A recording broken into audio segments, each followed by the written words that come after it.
Samantala, naka-heightened alert na rin ang lalawigan ng Iloilo dahil sa Bagyong Tino. Ang detalye niya mula kay John Noel Herrera ng PIA Iloilo.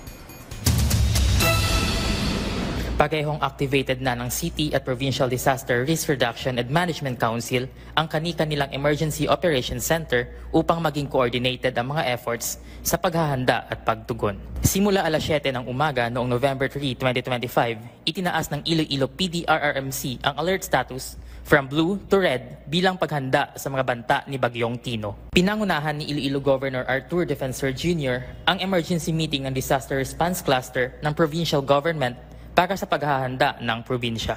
Samantala, nanatili sa ilalim ng Blue Alert status ang Iloilo City Emergency Operations Center simula alas 8 ng umaga noong November 3. At bilang pag-iingat, inilabas ni Iloilo City Mayor Raisa Treñas Chiu ang Executive Order No. 121 na nag-uutos ng preemptive evacuations sa 27 barangay na matatagpuan sa mga coastal area at mga high-risk na lugar sa buong lungsod. Bilang pag-iingat, inutusan din ang mga residenteng nakatira malapit sa mga pangunahing daluyan ng tubig na lumikas. Ako si John Noel Herrera ng Philippine Information Agency, Iloilo.